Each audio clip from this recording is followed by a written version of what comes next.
What do you reckon the big misconceptions are with the whole Once Were Warriors thing, right? What do you reckon the misconceptions are, like, with the communities? I think that, when people watched Once Were Warriors, they thought that was New Zealand to a T, but what they didn't realise is that that movie's just portraying one community. That's my hood.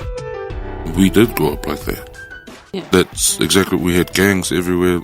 It's still the same now. It's just that now people are wearing different kind of patches. Yeah. The houses still look the same. Those same exact houses are still there. And that's not New Zealand, though. That's just some parts. You can't take one part, just like I can't say I'm an islander and my upbringing's the same as my wife's. That's not how it is. It's different. You can't compare the two. Yeah, exactly. Yeah. But everyone just, this movie came from New Zealand, or New Zealand's like that. No. You go like just 30 minutes down the road from where I grew up, where my wife lives, and it's totally different. Yeah. Everyone over there knows each other. When I first went to her, where she's from, nobody locked the houses. The windows are open, doors are unlocked. And it was a safe community. Everybody knew each other's names. We'll go to every shop and they'll be like, "Oh, hi, Jean. Hi, Jean." I'm like, "Who the hell is this?" And like, as soon as I walked in the town, they knew I was a new person. Like that, nobody knew who I was. They were like, "Okay, keep an eye on this guy." That's when the door started getting locked. Yeah, we had people in the stores going, "Oh, you're a new face here. What's your name?" You know. And I thought that was weird. I was like, "What's it to you?" Yeah, and he's like, "What the F are you looking at?" Because that's, my neighborhood is totally different to her neighborhood. Like, if somebody stares at you for more than 5 seconds, you want to fight. That's just flat out. That's just, that's the true thing. Like, nobody stares at you, everyone's looking up, looking down. But then I went to her neighborhood, and everyone's like, smiling, happy. "It's not that bad." Jeez. No, but like nothing was, even the buses, we jump on the bus driver knows her. And I'm like, "Stalker." But then we get to her place, and like the whole street's just open, it's weird. People just walk out of the house and, "Hello, Jean, how are you?" The neighbors, and I'm like, those are white people, right? It's so bad. Because in my neighborhood, we had no white people. Yeah. So, like, there's a suburb called Manukau Heights where the rich white people live, and then I'm from Otara, which is just like 10 minutes down the road. And like, we knew they were there and they knew we were here, but we never mixed. So when I went to her neighborhood, I was freaking out. I was like, "What is going on?" I said, "Babe, they don't have roller shutter doors. Oh, the shutters, corrugated windows, yeah. They don't have that. My town, everywhere. Like, it's like, and like the shops would just close the door and click. That was it. There was no bars or cages. No bars, cages. Whereas it is. You go to a shop where I'm from, and they don't even let you in there. They got a little slide thing. What do you want? Still like that now? I think so. The last time I went, I was going to say, was the last time you guys went back? 2019. I went home. Yeah, last time he went was 2000, but that was his first time. In 2019. Yeah, 10 years. So we went back and we moved here in 2008. Went back for his brother's funeral in 2009, and he stayed away because of the reason of why his brother passed. He stayed away because he was just so angry about it. And then 2019 he went back, and he was like, "Man, it's so different," It was weird. It was just weird. I went back to her hometown when we were there. Yeah, it's changed. And I was like, wow, things have, like, the people are still living the same way. Like, everyone, when we were living like there. Greece. Yeah. No, They're straight stuck. up. It's like everyone people were still stuck in their ways. Like, we got there, and everyone works from Monday to Friday so they can drink on Saturday. And Friday, Saturday, and Sunday. And then, man, I was trying to portray us as not. Why you Let's just keep it real. You're making us look bad. We're 2 hours and 15 minutes in. Now we're making us look bad. What are you doing? I thought we had a discussion in the car. But yeah, that's how it was when we went back. And I was like sad. I was sad going, wow, people are still stuck in their ways. And I was like, I was saying to my wife, I was going, if we ever go back home, I don't think I want to go back to our neighborhood there. I think we'll go maybe the South Island or something, somewhere different, just for a change of scenery. Because, I just saw everyone was still doing the same old thing. It's like we never left. Yeah. You know, I was there the year before because my mum and I went back for a funeral. So I was there the year before, and I just thought, man, no one has changed. There's no progress in their mentality. I'll take that back. Some, yes, but it was a very few out of the majority that was there. And I thought, there's no progress. Like, they don't see themselves doing anything more than what they're doing right now. And it's like, there's so much more out there, you know. There's so much more you can do for yourself. But there's so much that in behaviours that you can change as well, you know. And I'm now looking at them, and some of them are now grandparents, and I'm thinking, no, your grandchildren are going to see the same, you know, behaviour. She's talking like we're not grandparents. No, but, you know, like, no change. And it's like, when are you going to actually make a change? Make a difference for the future generations, you know?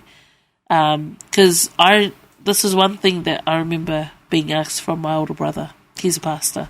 And he says, why move to Australia? This was when we were moving. And I said, you know, change. It's for a change. And he goes, but what change? And I never understood that question until I came here, and we were still doing the same things we were doing in New Zealand, in Auckland. And we were just in a different country now. And I'm like, I think it took 2 years in, about 2010. And I remember our kids, you know, we had gone out. I had a work party after, gone out, got drunk, came back, and waking up like groggy as because you got to do breakfast. And then I'm sitting there and I'm just tired. You know, I'm on the table, but I'm sitting there with the kids, and they're like, oh, what are we going to do today? I was like, and our oldest said, oh, probably not much today because Mum and them are really tired. They got home late. And when I heard that, it was almost like I went, I've done nothing in regards to change from uplifting my kids to a city where no family. At this point, it was only Shirley and them, but they're like, in my mind was, they're an hour away. We're travelling by horse and carriage, you know. They're in a different country. Over an hour away, you know, so, and then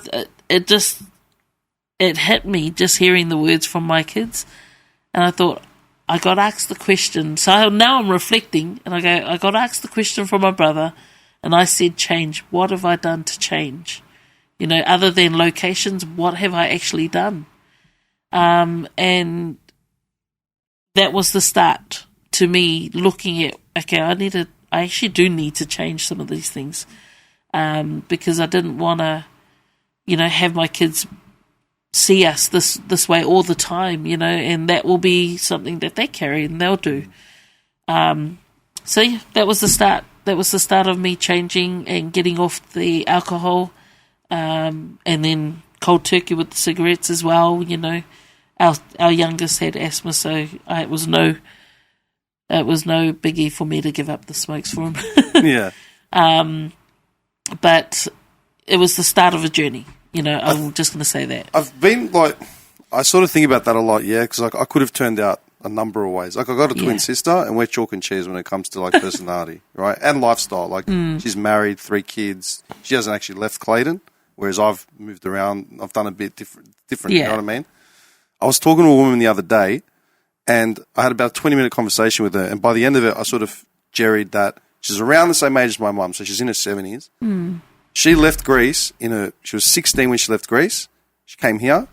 She barely speak a word of English. Like, when I was talking to her, 50 years in this country plus, and broken English. Like, I was speaking Greek, and even the Greek that she was speaking sounded like it was from a village, like real tight. You know what I mean? Yeah. And I was just comparing it. Whereas, like, my mum's older than her, came here when she was later, like 20s, and has lived a totally different life. You know what I mean? Whereas I know people as well that are still stuck in that mentality of, well, this is what my parents had done. They're my age. This is what my parents had done. So, well, how should it be any different for me? I'm like, is that what you want for you? Like, yeah. They don't think outside the box. Exactly. This was, you know, it comes from, like, everything. Everyone has a choice. It's up to you whether you do or you don't. Like when we go back home and people are like, oh, so why did you become a Christian when you were a gangster and you were in the hood and, you used to be in gangs and whatnot? And I'm like, oh, well, as soon as you have kids, man, your life changes. Like, for real, for real. Like, as soon as we had our kids, I was like, oh, I don't want to bring my kids up in this lifestyle, having to hide them. Because that's how we used to do. That one of the main reasons we moved here was to get my family away from their lifestyle. So we used to go shopping back home and stuff, and I used to hide them in the shops. Tell my wife, just take the kids in there. Because I'd see somebody. I had no idea. I never told them anything. Like, my wife didn't know that I was still rolling. Yeah. So I used to say to her, just go into the shop there, we'll just wait till I come back. She'll be like, why? I was like, just show the kids those things, they'll like those. So she'll go in there, and then I'll have to go, and hopefully these people will follow me rather than follow her and the kids. Yeah. And just one day I was like, no, I can't do this to them anymore, You just can't. So we moved here, and then even when I went back in 2019, people still knew who I was. I get back there, we were taking my kids, this is where I used to come do shopping, and then all I hear is from a couple of cars away, it's like, hey, is that Levi? Is he back? And then I straight away went, back in the car, kids, let's go.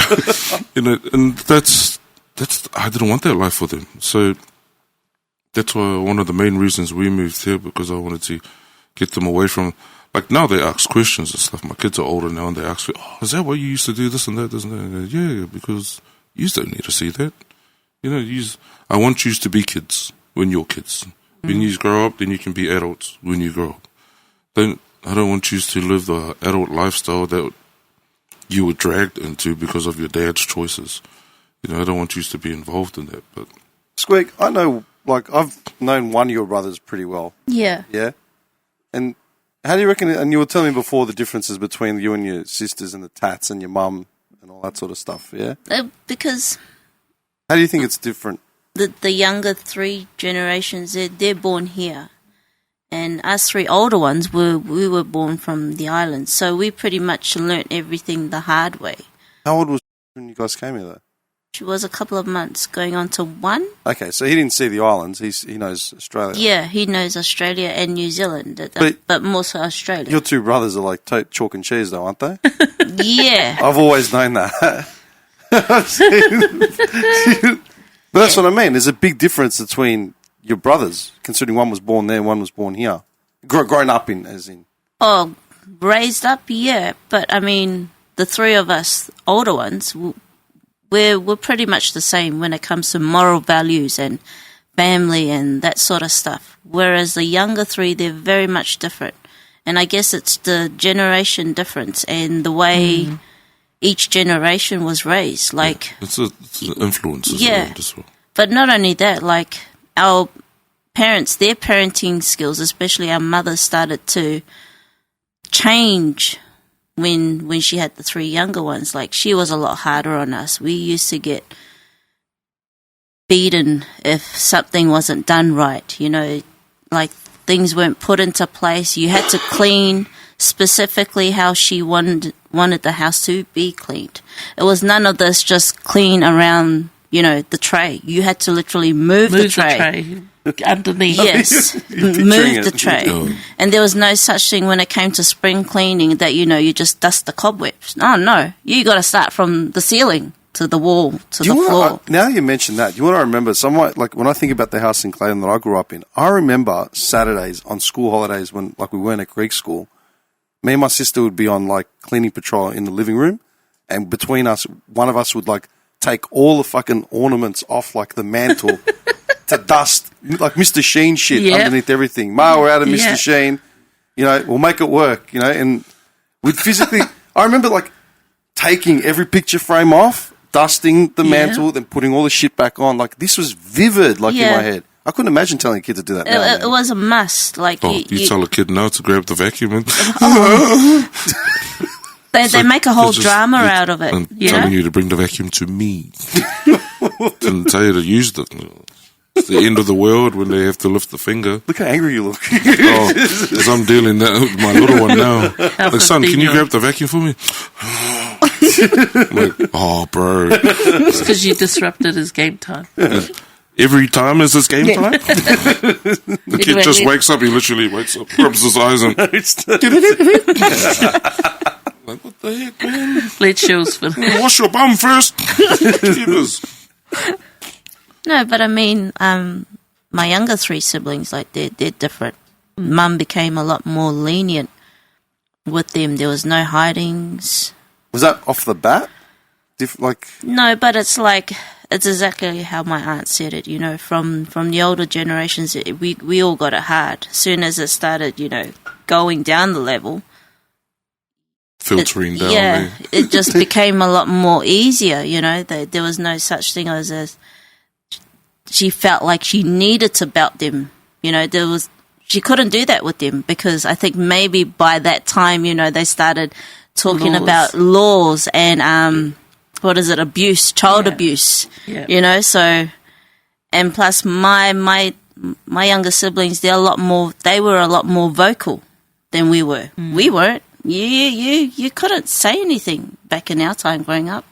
You'd be shot at. Like, well, not shot like physically, but shot verbally. It'll be pump action. Or the eyes. If you're in public, the eyes will look at you. Yeah, we cop the eyes as well. Everything, you know, it's or the amazing jandal. how much you can understand with just eyes, eh? Just eyes, or just the jandal will come off the feet and it'll just fling. You know, that was enough to scare the shit out of us. But yeah, I mean, after the years go by, things change. You know, there's no more of the jandal being thrown at you or anything. We just give that death stare of a look, and that was enough. Do you reckon your sisters are different as far as like sense of community and stuff? Because you still send me photos and like show me photos of your family gatherings. I'm like, what the fuck? Where are you finding all these people? It's more here than they are there. Like you said, they're making babies. Generations are growing. That's an understatement. Making babies. What the heck? Are they still? Is the poly community here still like doing that? Like still keeping that sort of producing? Yeah. Oh yeah. Unfettered they're sort of producing. They're still like, we're rare for my family. You know, my sisters, my brothers, they all got like 5 to 7 kids in each. See, this is what I don't understand. But we're not. Let's think of it this way. My dad there's 16 kids in his family. My mum, I think, is 12 or 14 kids in her family. Well, there was no TVs back then. You got to understand. But Netflix. They were in the islands. Lots of chilling. So you didn't need TV back then. You didn't need TV then, there's exactly. Like HD everywhere you look. But, you know, for some reason, you know, and you got to think, Samoan houses have no walls. You remember island houses? Yes. There's just pole roof. Yes. No walls. How the hell does that? Okay. Yeah. Because it's so hot there, there's just like, you know, Yeah. Breeze to air come conditioning. through. Yeah. Breeze come through. See, and look, still. the idea, like with me, right? Someone talks about kids. I just start thinking of the numbers and the bills that are going to start coming in trying to feed a kid, let alone raise a kid.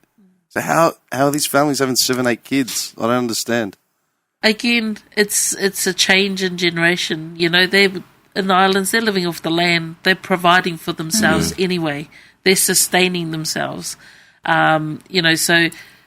And if anything, all of these kids are going to get raised in the plantation, learning how to crop their own stuff, you know. So it's not like it wasn't doable for them, you know. It just meant that the house was going to be filled with more noise. Because if anything, our parents and our grandparents, they loved having the noise of children in their house.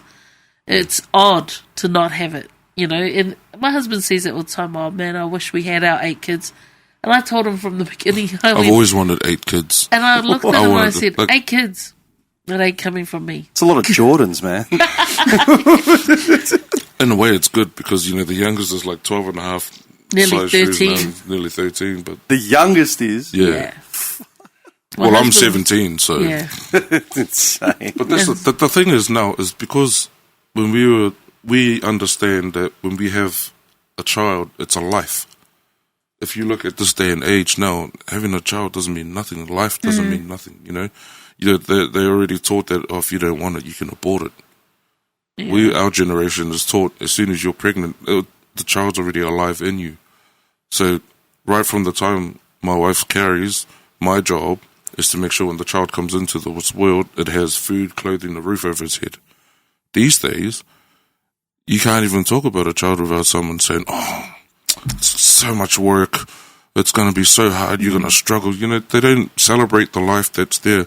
Now it's a burden more than a life, and now social media, everything around them is telling you abort, abort, abort, abort. You just touched on something, social media. On the islands, social media, and like, I mean, with every kid feeding into social media and like all that sort of shit, are they seeing things like past the island more, like looking for more, or are they still staying there? No, it's over there too. Yeah, social media is there, but the beauty with it is it's too expensive. So Yeah. it's too expensive to have data. Really? So they're not on it as much. They're still out, you know, the kids there are still experiencing the outdoors. You know, they're not stuck on a device. Whereas here, kids are just, you got games, you've got, you know. I lose it every time I go to a restaurant and kids are on iPads, you know, at a restaurant. Yeah. It makes me angry. Because Yeah. like, I said that story once to someone and they said, well, how do you expect them to keep these kids, like, you know, be quiet? And I'm like, expect them. Man, we used to go out to dinner and I'd just be sitting there in like my good clothes, just mouth shut, waiting for my old man to say, you can answer. And that's where you look at it and you think that generation taught us that. Yeah. Whereas as I would say we've become a little bit more soft because we want a change and difference in the upbringing, but at the same time, I think there's value in what we were taught, you know, from our parents and our grandparents. Yeah, I feel like we've taken what was good and tried to work on what was crap. I think now that it's a burden to raise your child now, and the device is it's sort of like an easy babysitter. Yeah, 100%. And it's like, okay, this keeps them quiet. I can enjoy my meal. When it's your job to keep your child quiet and to look. That's why you're the parent. Yeah, but you now it's kind of gotten to the point where the government says you being a parent doesn't mean anything now. Now if we think you're not good enough, I have the right to take your child. So you got all these people that are screaming like, oh, they're taking our children. But are you raising your children the way they should be raised? You know, are you teaching them the wrongs and the rights, or are you just letting the phone and the tablet teach them rights from wrong? And that's the difference with our generation. We all know this. When our parents raised us, they set us down. Yes, we got disciplined hard, but we knew that when we did something wrong, it was wrong. We just did it because we thought it was cool to do things that were just wrong. Testing the waters. Testing the waters, Where this day and age, you try and teach your child it's wrong, and they're like, oh, Google said it's not. It's like, what are you talking about? Yeah. It's like, oh, my teacher said I have these rights, and I can divorce my parents. What even is that? We ain't married, nigga. Yeah. I'm your parent. I ain't your husband. You divorce your parents. Like, you know, you can't even discipline your children. Like, I don't physically discipline my kids, but I discipline them in a way that they know when I say you shouldn't have done that, they know I mean it. Yeah. You know, but I don't have to lay hands on them. But if somebody else heard me growling my child, I've had times when my kids were younger, and I'm growling them in the morning, and people will just come past, oh, you can't do that. I'm like, and you are? Yeah. You didn't raise my child. You can't say nothing. You just carry on. But you look at him, and he looks intimidating. I was going to say, know? So, again, stereotyping, you know, because they'll always look at, like my husband's got since being here, bad hay fever, so squints a lot, you know, because itchy eyes. But because of that, they used to think, oh, they'll literally walk the opposite, like cross the road or cross, like if we're in the mall, they'll literally go the opposite way because they could see him coming. He stands out. And so... For me, it's a good thing because the aisle is clear. I know. Nobody gets to the airport, there's no one. It's just it's walk on a plane. Parting the Red Sea. But, you know, like, it makes me angry because I'm thinking, you have no idea how much of a good man this person is, you know? Yep. Stop it. I'm blushing. But all based on what they see, they'll take, you know, and they'll categorize. Someone's getting the ice cream on the way home. Yes!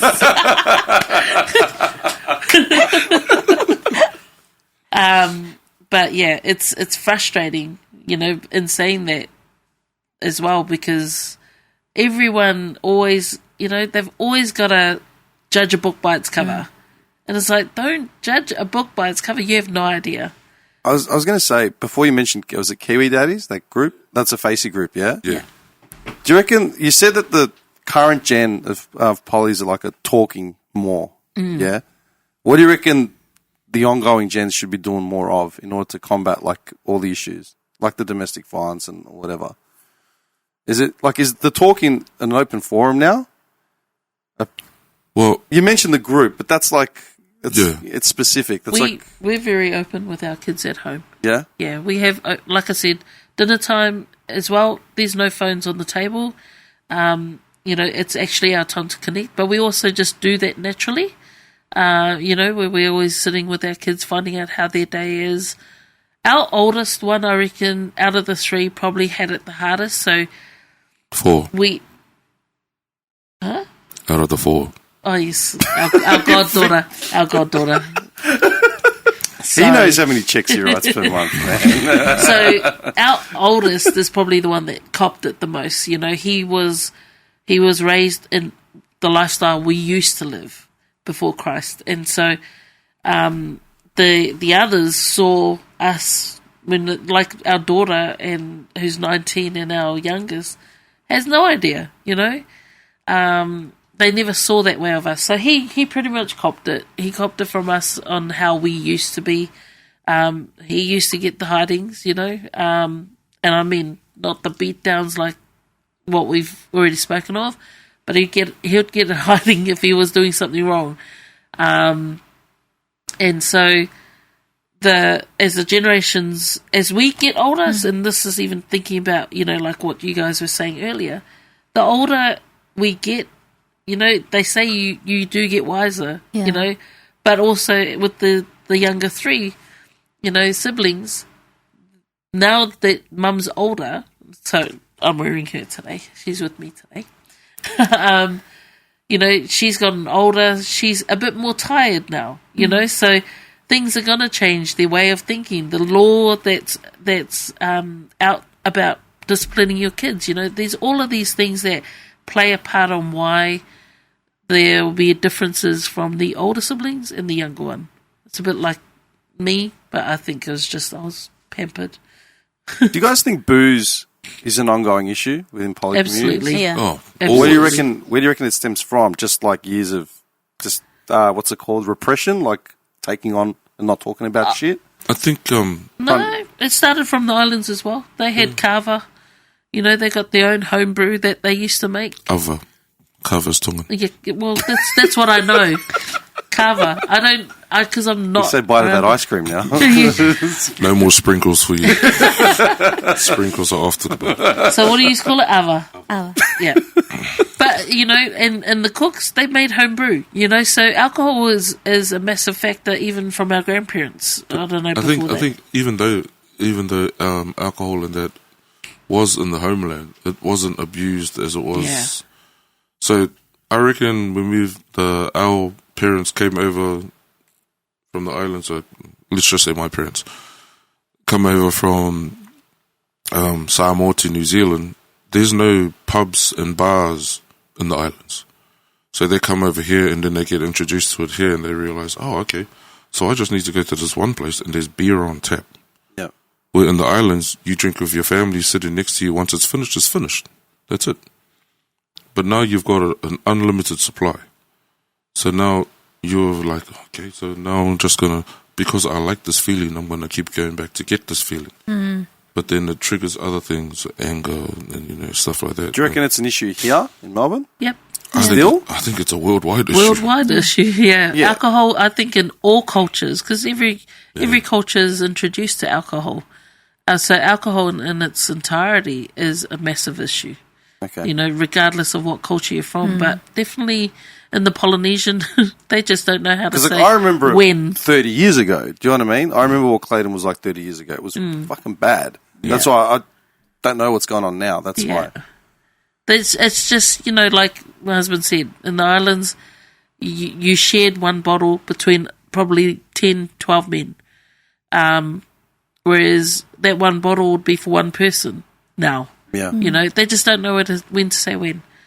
And I know growing up, like once I started drinking, it was suppressing, you know, the loss of my dad, you know, things that happened to me. You know, so it was trying to suppress, but I didn't realise the impact of the intake I was having. So I didn't realise until after I stopped, and I thought, I was an alcoholic, but I didn't know it while I was doing it, you know? And you don't need to be drinking every day to be an alcoholic. You can some will have a glass of wine with dinner. That's not an alcoholic. But the quantity of what we consume can make you an alcoholic. You know, I was in a weekend drinking what somebody would have probably over 3 months, and I'm having that in a weekend, you know? And so, you know, that then becomes an impact to one's health as well. So, and that was the difference too. A massive issue. We realised when we came here was the amounts. Like when we came here to Australia, people would walk into a party with like a 6-pack, and that was enough. In New Zealand, It was a crate, we'd walk in with a slab.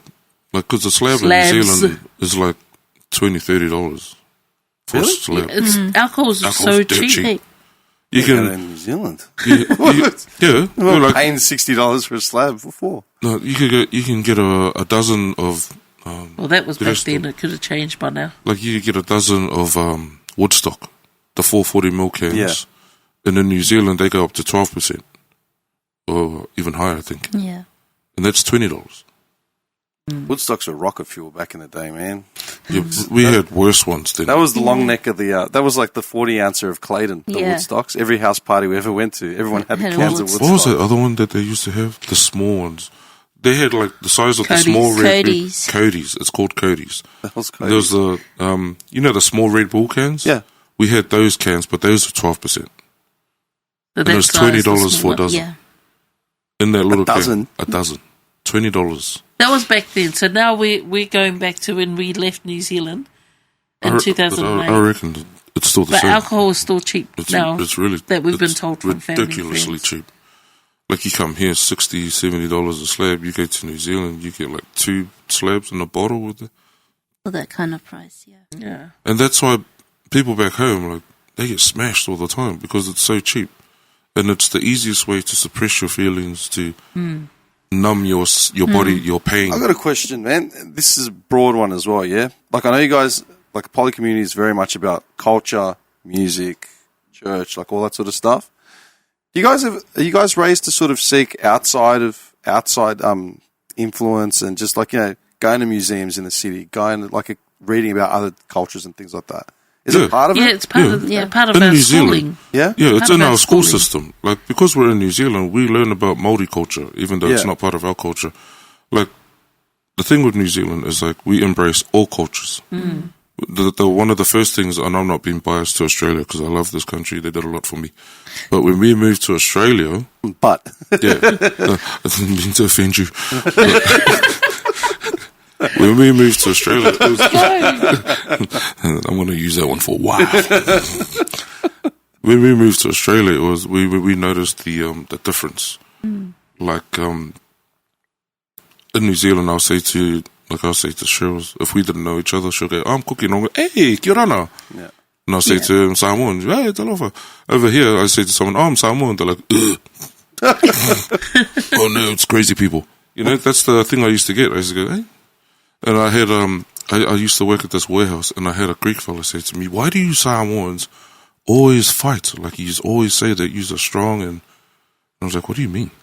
It's like every Samoan I've met always says that they can knock me out, they can do this, they can do that. I said, "Bro, you're hanging around the wrong Samoans then, because not all of us are like that, bro." And like, it came down to like, they'll have one bad experience, and we're all like that. Yeah. So that's like everyone. Yeah. One It's bad apple. But, you know, that one bad experience gets shared to this person, and then it just goes down the line, you know? Yeah. And then all of a sudden, you got a whole generation that hates us when they don't know why. We had the same thing happen to us in New Zealand. When we grew up, we had a Tongan versus Samoan going on for years. Like, we were killing each other, like, literally. Like, where I come from, our they changed the name of our shopping centre to the chopping centre because we got a guy who's got his head cut off Jesus. right outside McDonald's. And that's why they call it Otara Chopping. And it's a joke, but it happened. Yeah. And that happened for years. Like, all we had to hear, we could tell. We started learning each other's languages so we could pick up if they're Samoan or Tongan. And, you know, you don't even have to have a reason. They just have to know that you are this culture, and we just go at it. And we did that for years, not knowing why. And then, you know, now it's it doesn't happen anymore. I pray it doesn't happen anymore, but it happened for such a long time that it became normal, which is kind of sad. But, you know, we're the same people. Samoans and Tongans, we're very much alike. Like, we're like all Polynesian islands. I spent a lot of time, because like, obviously I didn't know, so I spent a lot of time pulling up every island and trying to see what the similarities were and where it was different. You know what I mean? Because essentially it's like all Polynesian, man. In Greek, Polynesian's a Greek word. It's a Greek word. Poly means a lot. Nesia is from Nisi, which means islands. Yeah. A lot of islands. That's literally, Polynesian is a Greek word. But again, a lot of people, like you said, stereotypes, they don't know the difference between Samoans, Tongans, Fijians, like all across the board. You know what I mean? Yeah. That's... Yeah, we always get, like I'll get, are you Samoan? I'm like, no. Yeah. I'm Cook Island. They're like, oh, where's that? You know, because they obviously know of what they hear. Or I'll get, are you a Kiwi? Like, no, I'm Cook Island, but yes, born in New Zealand. And That's they're the like, funny one, eh? Isn't they say, you're Kiwi, and say, yes, but I thought you were this. And I'm like, yeah. My parents are Samoan, but I was born in New Zealand. yeah. So it's like, there's no, you can answer it a certain way, but there's always going to be a question. Yeah. And then you get the question like, say fish and chips. I'm still hate doing that. Yeah, man. Say Oh, that was six. the 90s, man. I remember, actually, there's a funny story around that. When we first arrived, and our eldest went to the fish, said, oh, can I stop at the fish and chip store on the way home? And I said, yeah, because I just want to get me something to eat. Anyway, he stops and he goes, oh, can I get one fish and one lot of chips? And they go, what did they say? They said to him, oh, yeah, flake or what, you know, do you want flake? And he goes, no, just fish. Because we don't know what flake is. We never had that. And Even so, potato cakes, eh? yeah, and then he goes, we no, didn't just call it fish. So flake, he's thinking the chocolate. So he goes, no, fish and chips. And I'm not being mean, but obviously it was an Asian behind the counter. Obviously. Yeah, flake and chips. No and, way. and he's like, no, walks to the door, fish and chips, you know? And like, yeah, flake. And then she's pointing and he goes, I just want fish. I don't want chocolate, you know? And she stands there looking confused. And then he looks up and he goes, oh, the different types of fish. He thought that she wanted, you know, she was offering a chocolate. And he was like, no, fish. That was the funniest story. I got to ask, I asked before in regards to like poly community, like talking and stuff. Do you reckon all the stuff that we've mentioned today, are these conversations happening broadly, openly, or is it just I'd you hope so. guys that are like the exception to the rule? No, I think I think there is change happening within the generations now. How much of it, I don't know. You know, we're seeing a lot of our poly people that are, you know, that are entrepreneurs now. They're really branching out and doing other things. You know, but we can't say, you know, is there a lot? We hope though that there is. But there are those, like, you know, even from my cousin, Shills' mum, and myself, two different ways of thinking, two different upbringings. But, you know, again, the generational behaviours for me has been something I've been looking at for a while. Yeah. You know, when are we going to stop? When does change happen? You know, do we realise the impact of the words that we're saying to our kids? You know, whether it's positive or negative, it's powerful. It's going to have a powerful impact. And so, man, we're like tiptoeing in the things that we say. Yeah. I'm assuming a lot of Do. a lot of your directions come from like church groups, right? Like just Yeah, and just our elders. You know, Yeah. if we've still got our grandparents around, I mean, I know for me, I don't. And so I do use, like I sit with his auntie who's 92, and I can sit there and listen to all of her stories, from the time we arrive to the time we leave. And I get a lot from just her mannerisms as well.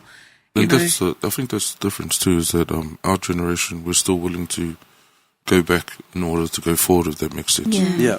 Like, we're not just, we don't rely solely on the internet. Like, a lot of this generation, Google is their friend. Yes, you can do your research, but sometimes you need to go back to our elders who were there, who lived that. And it all starts off just asking the question. A lot of people are too intimidated to ask the question. Where that's my generation was, we were silenced. So you know this too, bro. Yeah. Is that we were told when to speak and how to speak and the questions we're allowed to ask.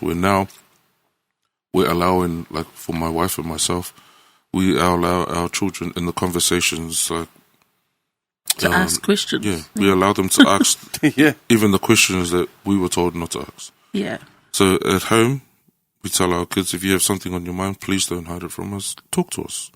Being open-minded, yeah. Yeah. It's like, I know we were this back then, but we want to understand where you are coming from. Because I can't read your mind, you can't read my mind.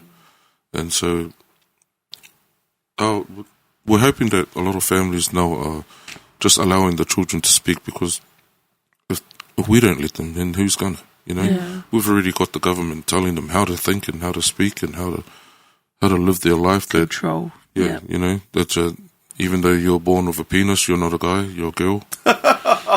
Yeah. Oh, that's going to take That's another a- hour of discussion, man. Let's not go. Let's not open that. But I can go down that rabbit hole for days.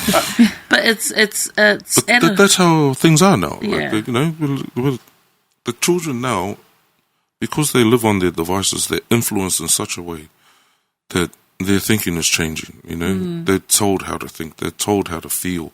They're not allowed to trust their own emotions. They're not allowed to trust the way they feel. not allowed to understand it. Yeah, they're not allowed to question it. They're just told, oh, because you had this feeling, you must be this. And it's like, no.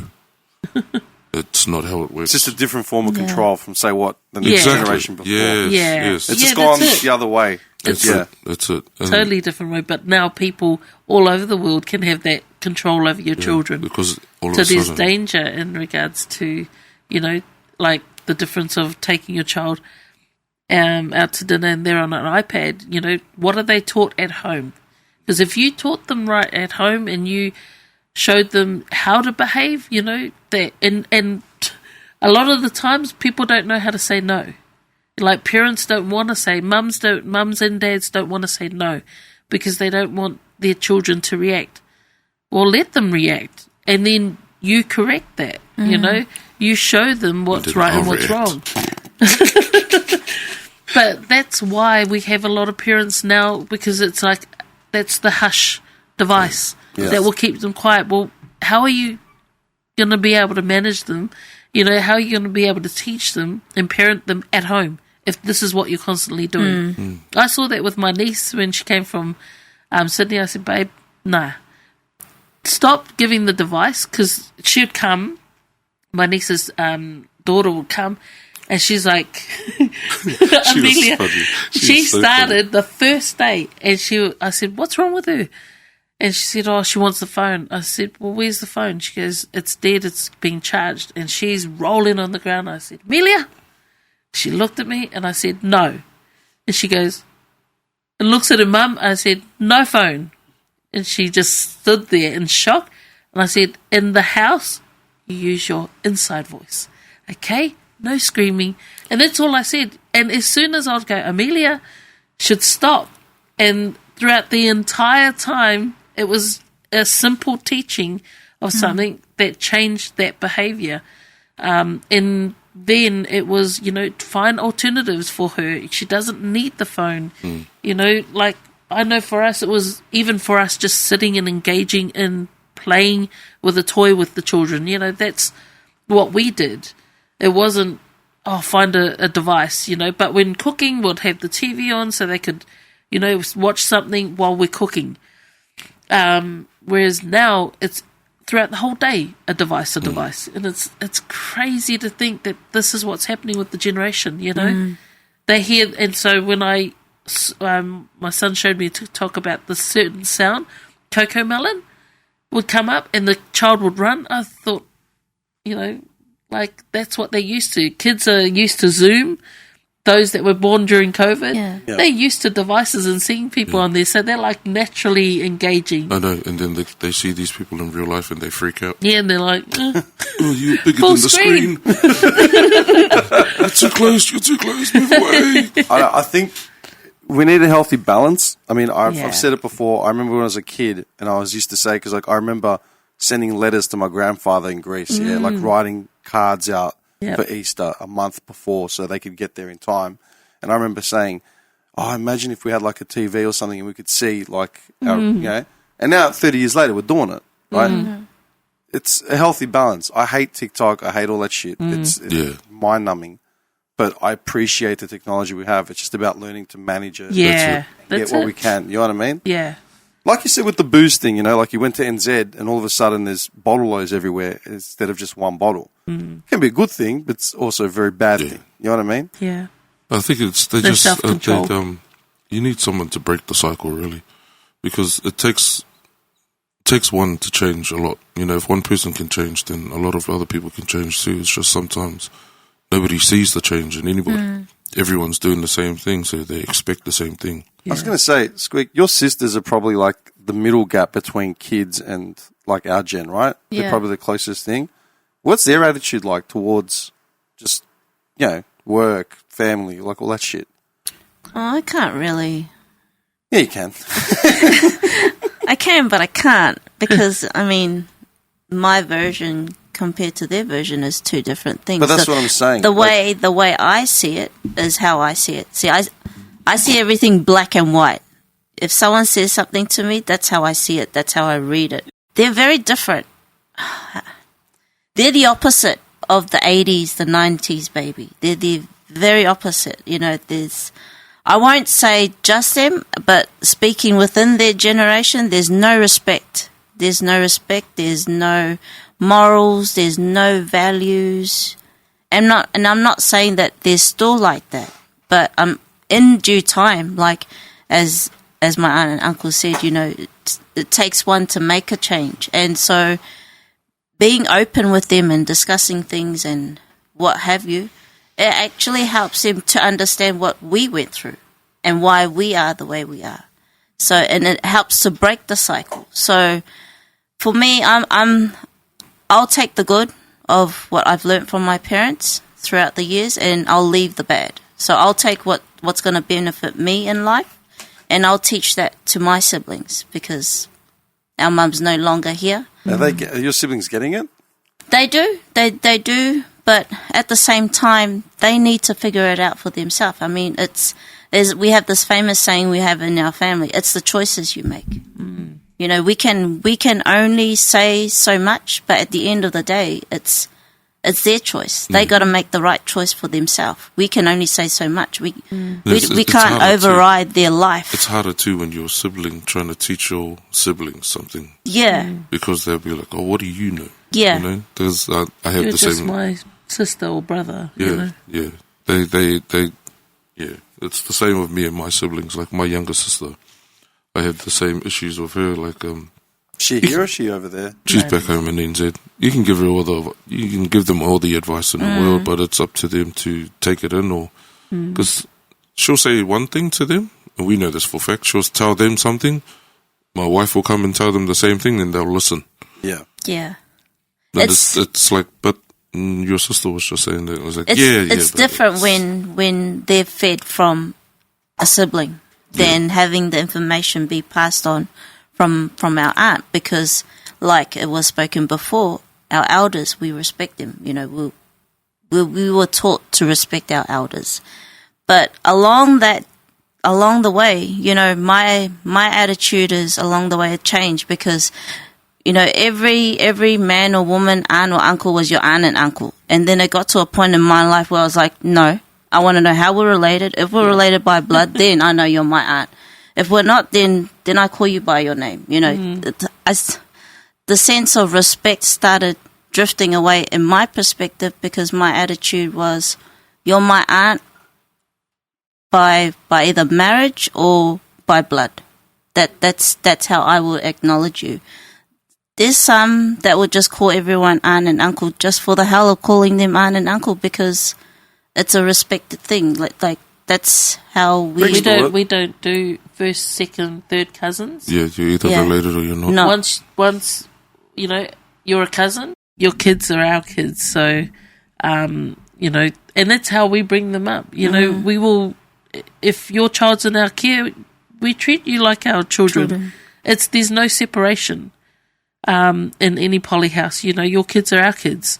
So the way we teach is our children will teach our nieces and nephews as well. And that's where the sense of community draws in even bigger because you could be just an aunt out of respect because you're a church member, but yet they'll look after us as if we're their own, you know?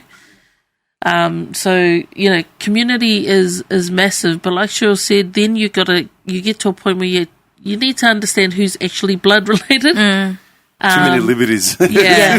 We're sending money to who? It's because some people abuse that situation. You know, some people think, oh, just because you call them auntie and uncle, they have a right to your to tell you how to do things and that. And Control. that's when so there's a good and a bad side to everything, and it all depends on the person and on how they treat the situation, I should say. You know what gets me is your family gathering photos that you send me. You were asking me to make those T-shirts. Yeah. That's like massive. I've never seen that before. Like you'd never see that in like a Greek community or anywhere. I think that's unique to polys, like 100%. It is. Oh yeah, because it's the T-shirts. Yeah, even the other ones, like just when you show me your family gathering and there was like 50 people all wearing family different... reunions and stuff like that. Yep, it's massive. It's a massive thing. It's something we embrace within our community. Polynesians, when it comes to death, a loved one, we embrace.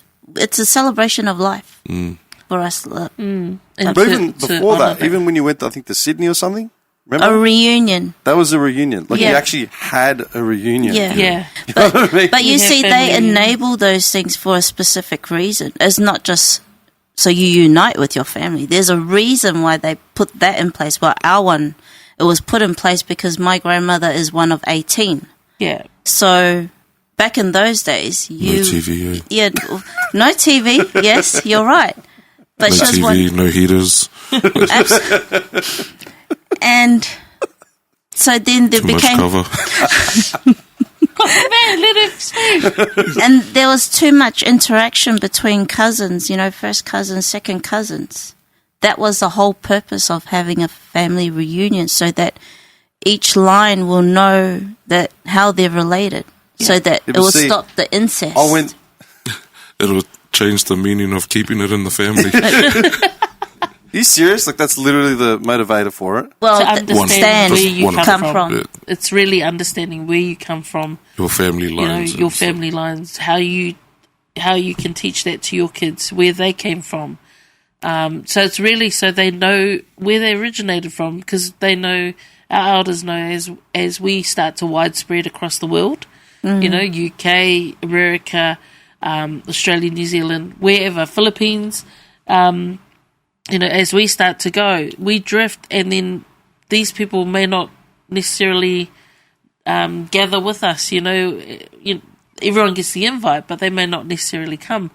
But we need to know as to where you're situated, you know, how many kids you've got, then that allows for the next generation to know where they're from and how many family members they have. That reunion thing, man, really blew my mind, because like Greeks don't do that. Our reunions are like Christmas, Easter, whatever gathering is.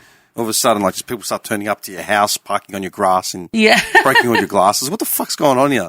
And I was in Greece like 10 plus years ago, and I remember being in a club, and this was outside my mum's village at a local like little town, and this kid came up to me. He's like, "Hey, you're the Aussie guy, yeah?" I'm like, "Yeah." He is, what the fuck are you doing here? Like, I said, oh, my mum's from blah, blah, blah. I was like, oh, what's your mum's name? So I gave her the maiden name. He's like, man, that's my name. I'm like, what? And we found out we're like second or third cousins. Do you know what I mean? Yeah. I don't know who that kid was. Even to this day, I couldn't tell you who he is. I could never go back. But if I go back, there's going to be more randoms popping up, like left, right. But that reunion was like next level for me because I'd never seen it. Yeah. It's quite common in the Polynesian. And that's what I mean. Like, Well, there was- did you not hear how many kids? yeah. So they need to know. But there's 18, like, you're saying there's 18 kids. I've got into arguments with white people where they're like, they go back to whatever or blah, blah, blah. I'm like, mate, I know my family tree. I go to a village in Greece. I can tell you down to my third cousins living there. Where's your grandfather from? Yeah. Oh, Bendigo, I think. I'm like, oh, for fuck's sake. They You know, don't have no idea. No idea where their roots are. That's because they have no culture. Right? They have no culture. They adopt other people's culture and make it their own. Yeah, exactly. And that's wherever you go, it's the same thing. No So shit. it's like, okay, this is how we do things. Yes, we will welcome you in, but don't try and change us, man. It's like they said, when in the Polynesian community, you're either related or you're not. So when they start talking about the second, third, fourth, fifth cousins, to us, that's a white man thing. Yeah. Because in Polynesia, in the islands, that's family or not family. That's the bottom line. Just brought something. This is like just gave me chills, man. Because I'll never forget it. When I landed in Greece in 2009, I went to Greece. I went to Cyprus and then went to Greece. And the night I landed on Christmas Eve, I stayed with my dad's sister and her husband. And I said, "What are we doing? Are we doing anything for Christmas Eve? Like, because I don't want to impose on your plans." And they said, "Nah, we're going to go to a bar." My uncle's niece from like marriage, like from the other side. She was a musician and she was doing like a CD launch or something. Because you're a muso, you like it. I'm like, yeah, whatever. So we go and he introduces me to his niece. Okay. So this is my dad's brother-in-law's niece from his sister, like, from whatever. And as we're sitting there chatting away, some woman comes up and starts talking to her. And she goes, "Oh, this is my cousin Dim from Melbourne." "No, hey, how are you? Yeah, nice to meet you." And as we've like walked away from her, I've just gone, "Cousin, huh?" He goes, "Yeah, you like that one?" I go, "Yeah, I do actually." Because like all of a sudden I realised, fuck, man, I got like relatives. Do you know what I mean? Yeah. We're all family, like straight off the bat. I think that's something that we've got in common as well. There is no set like tiers of relatives. Yeah, there's You're my related nephew. or That's it. you're not. We're Yeah. done. We're family. Yeah, and that's a common thing in Polynesian, is that, that we will acknowledge you as family, and that's it. Bottom line, your family, we're done. But that's the reason why I told my wife a long time ago, that's why I'll never get with a Samoan, because guarantee you we're related somehow. If we go deep enough, we came off the same boat, climbed up the same coconut tree, and realised, hey, Yeah. The Polynesians are very protective of their family too. Yeah. And I love it, but I also don't. Because you can protect, but then there's control that takes it to another level. So not only are they prideful about that, but they're very protective. And, I love that about our Polynesian communities, is that they do protect their own. They're very protective of their people. Siblings could fight, but the moment somebody else does something to that sibling, it's a different story. Oh. game over. It's game over. I can trump you on that one, man. Go back to war. Go to the 1821. It's the Greek Greek Independence Day when we threw off 400 years of Ottoman occupancy, right? They started the War of Independence. They fought it for a couple of months. Then they started a civil war amongst themselves. So they kicked out enough people. And it's like, all right, cool. Now we're going to start fighting. And then invaders came back in like, all right, let's just put this shit on hold for a second. Went back to war and then came back to fighting again. That's literally Greeks to a T. You know what I mean? Me and my cousin could be brawling for 2 years. She rocks up. Let's just chill. We'll throw her out, then we'll get back to what we're arguing about. And they just do that for centuries, man. Oh, wow. Yeah. So Greeks and Polynesians, we all the same. We just Very got different similar. skin tone, that's it. But we all came off the same boat. And My old man came on a boat, man. It was the same boat, the 60s. All right, look, guys, I've kept you for 3 hours. I really appreciate this. I just want to say thank you because you've all been really, really open. And from what I've gathered, the poly community needs more people like you guys. Just that generation will change. Yeah? Yeah. That's why I keep asking, are these conversations I've been having, across the communities. And if you're saying that they are, then that's a good thing. Like, 'cause it's the Greeks as well. It's the same thing. We're all recognising the same shit that our parents did that we shouldn't have been doing. You know what I mean? Yeah. It takes a few, just to change something. But it has to be a noticeable change where the next generation will be like, oh, okay, I see that they're trying to do it for the best, for the rest of us. It's bad if you try and make a change and you become the enemy just because you have a different idea from everyone else. So, if we keep talking about it, and other people will feel like, okay, I can speak about my issues, I can speak about the depression, about the anxiety and all that, it makes a massive change. Like, for myself and my wife, like, she didn't know, for the last 10 years I've been suffering because I've been taught to hold it in. Yeah. So, we're now in a good place where we can talk about stuff, and we can just put everything out on the table, because for too long I've been just holding in stuff. Bottling. Yeah. And then it gets to a point where I'll just snap, and then all of a sudden there's a hole in the wall for no reason. Oh. And I'm like, where the heck did that come from? It's no idea, terrible. because not learning how to speak. And I remember when we first met, I'll be like, I'd say to him, you've got to open up about how you're feeling, because that's not how I'm wired. I will speak. And most people say all women are like that. Not all women are, because my mum was not like that. And so, I'm very much about opening up, and I'll speak to the things that I don't like. I'll speak to the things I do like. I'll correct the things that I need to correct, and I'll own the stuff that I need to own.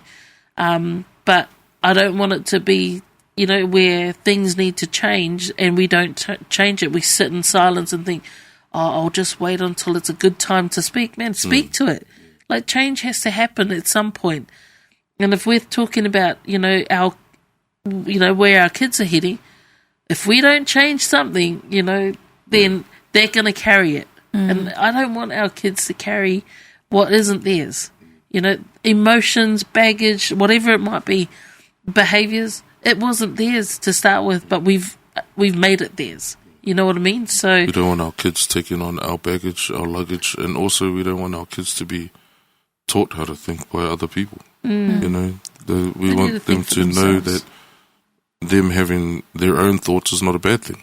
I said that to my old man like a while back. I said to him, what is all the anger that you're carrying, all the baggage that you're carrying, how much longer are you going to carry it? You've been carrying it 60 plus years. Like, it's going to kill you if it already hasn't. Do you know what I mean? Yeah. At what point are you going to let it go and start looking back and fixing some of this shit? Yeah. It just went quiet, just staring at me. You know what I mean? Because unusual, right? It's unusual for them. It's strange. And you're right, because a lot of things that we bottle up and carry, it actually does hinder us. And, and I'm talking, emotional blockages within our bodies. It does hinder us. 100%. And so, in order for us to even move forward, we've got to go back. You've got to go back, and face them. I guess for some, they'll say facing the demons. Well, if you've got to wake it up to move it out, then do it. It's worth it. Yeah. It's worth it for the if future. You think about it, it took me 25 years to forgive my dad. And it was only because of her. She kept saying to me, hey, man, our kids need to know who their grandfather is. They need to know where you come from. And so after all that time, I finally went home and just said to my old man, look, it is what it is. If I didn't get kicked out of home, if I didn't end up on the streets, I wouldn't have met my wife. I wouldn't have had. So when I look back at things now, yes, at that time I thought it was a bad thing, but things happen for a reason. And this is my reason. Yep. My wife and my kids is the reason that I had to go through all that stuff. But I would rather that I went through it than my kids go through it. So now it is my job to tell the future generation, even my nieces and nephews and all of them, tell them my story, so they don't make the same mistakes, So they know that they see the signs of when something wrong is going to happen, they can change their path, or they can, make a better choice rather than the choice that I made. Yeah, I think that's been the theme of the whole chat, just choice. Yeah. Make an educated choice on everything that you've known, and just don't keep doing the same shit. Yeah. Yeah. Don't repeat it. Yeah. Guys, any final thoughts? Any final words? I know you want to say something. I've lost it. I rarely ask you to talk, Squeak, so... I've lost it. It's that respect thing again where she's letting her elders speak. No, we've enjoyed ourselves. No, honestly, guys, I really do appreciate it. Yeah, like this has been candid as shit. I've actually learnt a lot. I've had a lot of questions answered that. That's good. There's still a lot of, you know. Look, there are people out there that would have no idea about any of this shit. I had a small window of like my upbringing. You know what I mean? And it got me curious enough after we had a chat, and I'm like, nah, look, there's got to be more to it. You know what I mean? There's still a lot more that, you know. Oh, yeah. We could sit. Yeah, we could sit and just... I didn't even realise the time. I thought we'd only been at it for half an hour. No, 3 hours, 17 minutes. Wow, really? Yeah, that's what happens in here. It's a time warp. Yeah, Wow. it's good though, man. It's for me, I'm happy that somebody's like, you know, bringing these kind of things to light, because then our future generation have something to listen back on. Well, look, yeah, when we started this, it was initially like a joke, like, you know, years ago, and then over the years it's changed. And I look at it now and it's like, I go back and listen to them, and I've got 100 stories, and then I look at, it's like a time warp again. Like, I see where it started and I see where I am. And sometimes it reminds me to just pat myself on the back a bit and say, dickhead, you've grown a bit. Like, Yeah. Oh, look how you yeah. were 5 years ago, look where you are now. Do you know what I mean? Yep. Yeah. You don't have photo albums, and this is another form of a photo album. It's just another part. Yeah. You know what I mean? Like, with Squeak, I mean, when did I meet you? 2000? Yeah, about 2000. 2000? Dang. Quick question: why does he call you Squeak? Ask him. So what's the story behind Squeak? Yeah, she squeaks. When she talks. Really? Yeah, well, I met her, I was probably, 16 or something? You were, like, just 19, Early 20? Yeah. Yeah. And she just said, we're in a loud, noisy factory, and all you could hear was just squeaking. Just Wow. It started from Pip Squeak, because I was only 16, but she was still shorter than me. And she'd try and tell me what to do. I'm like, shut up, Pip Squeak. And then, yeah, it just happened. Yeah. Just went to squeak. But Just that's what went I to mean. Like, I've known you since 2000. It's over 20 years. Yeah. And I've seen your brother grow up as well. Like, do you know what I mean? Yeah. And then it's just like, I look around at some of the people in my life, like, I've actually known you for like 20 years. Like, that's not peanuts. That's That's this something. this is It's a the family that I milestone. got. Like, Yeah. there's Yeah. no one else here. Do you know what I mean? Yeah. And that's the thing, like, you know, I can honestly say I've got family that aren't blood, but they're for like sure. family to us. Yeah. We you got know? family that, yeah. And they'll be considered family. But again, like, my parents came here, like, they met here, and there was no one else here. My mum had her sister, but my dad had an auntie, and that's it. Everyone else is there. But again, that respect thing, I can tell you all the Christmases I've done, all the Easters I've done, everyone I call auntie and uncle, not my blood relatives, but I've grown up with them. Yeah. Yeah. You know what I mean? Yeah. It's the same thing with us. Yeah. You know, you don't have to be. The blood is just a advantage, I guess. It's you don't have to be related to somebody to be family. Like some of my friends, I call them family, but we're not even related. Exactly. I've got a bunch of people I've called cousin my entire life, and we're not related in any way, but they've just been there, you know what I mean, for whatever reason. And sometimes those are the ones that you're closest with. 100%. Yeah. Because there's no politics of, like, blood. You know what I mean? There you go. Hold up.